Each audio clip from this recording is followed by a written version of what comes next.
One of my favorite games that I played at Gamescom this year was John Carpenter's Toxic Commando, which felt like a more evolved version of Left 4 Dead with a ton of intensity. I fell in love with it, but I didn't get to explore as much as I wanted to in the 1 hour that I had to play around with it. However, thanks to Focus Entertainment, I had a chance to preview it and try it at my own pace at home. And as it turns out, I still really love it.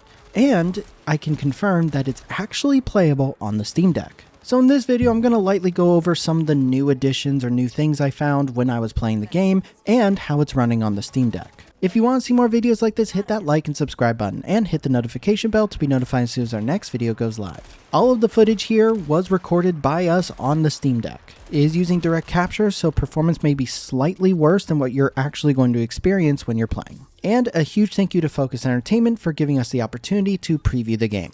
Thank you. So, as I mentioned in the article that I wrote earlier this year for Toxic Commando, I adore the game. The gunplay feels extremely tight, and there's so much chaos going around all the time that it just feels like there's always something to do.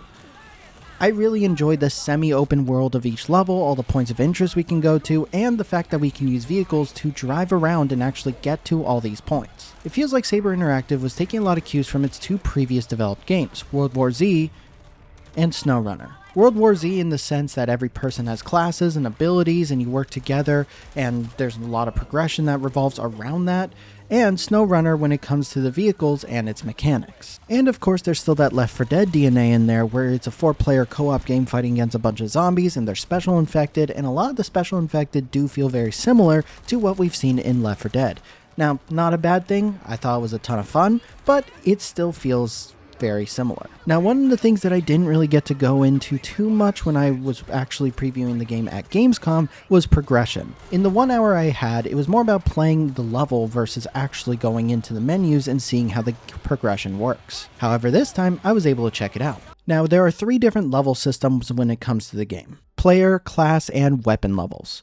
Player levels give you more resources which you can use to buy modifications and skins.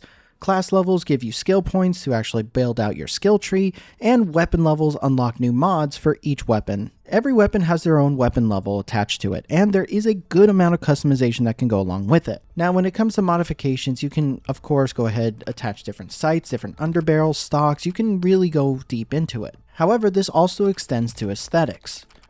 Over on the skins, you can actually change the skin of each individual part of your gun, and I ended up making a monstrosity that I fell in love with. It's just very rainbow and horribly beautiful. But I really enjoy having that customization. On top of that, we can actually upgrade the tiers of our guns to just give them passive boosts to how much damage they do, and it's just fantastic.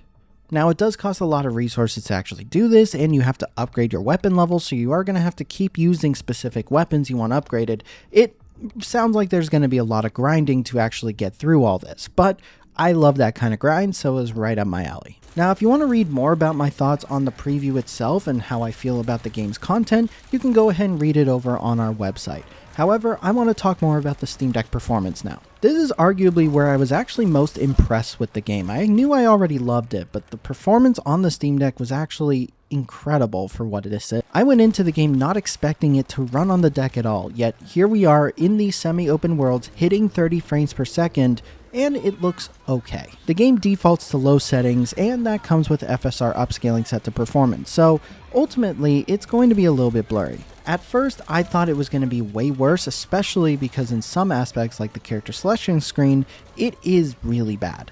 However, the actual core gameplay when you're in the levels is very playable. As far as visuals go, the blurriness didn't affect me as much as I thought it was going to, and I was still able to make out any landmarks where I was going, and everything was crisp enough that I knew how many zombies were, where I was looking and where I needed to shoot. And as for performance, it mostly stuck to 30 frames per second. There were some big fights that I had with a lot of explosions, abilities going off, special infected, and regular zombies, up to like 50 to 100 of them, and it still stuck to 30 frames per second. It did start to show some warning signs when there was like 100 to 200 zombies on the screen and all of this was going off at the same time, or if we're looking or driving in specific areas or directions where there's just too much there, but it ultimately does recover, and it never got to the point where the frame rate would dip so low that it just felt unplayable. Now, is this going to be the best way to experience Toxic Commando? Of course not. Playing this on a desktop PC or a more powerful handheld PC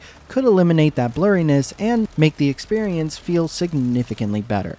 However, if you only have a Steam Deck, this is pretty fantastic. It's good to keep this in context as well. Toxic Commando is a semi-open world game where you're fighting off hundreds of zombies with explosions, with abilities, going off all the time in a pretty detailed world. This is a game where it's gonna need to be 30 frames per second and there's gonna have to be visual compromises. But if you're willing to look past that and just enjoy the experience that is there, I do think Toxic Commando on the Steam Deck is a perfect way to continue the grind for all those weapon skins that you're going to want to create your own monstrosities. Now, like I said before, this is a preview, so this isn't the final full release of the game just yet. There are more likely still some optimizations or tweaks or even more content that Saber Interactive is going to be putting in before the game releases next year. So performance may change and may even get better once it gets to that point.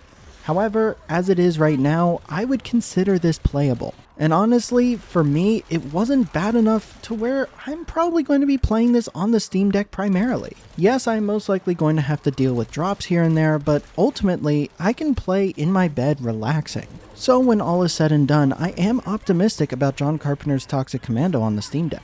As I said, you're going to have to expect 30 frames per second, your battery's going to drain like hell, and it might be a little bit blurry, and you're going to have to face some compromises with the lower frame rate. However, it's playable, it's enjoyable, and it's pretty damn stable. And for the $39.99 price tag, I would say that just based on my preview experience so far, it's going to be worth it. Thank you guys for watching. If you want to see more videos like this, hit that like and subscribe button, and hit the notification bell to be notified as soon as our next video goes live. And a huge thank you to our patrons. You guys are awesome. See you next time.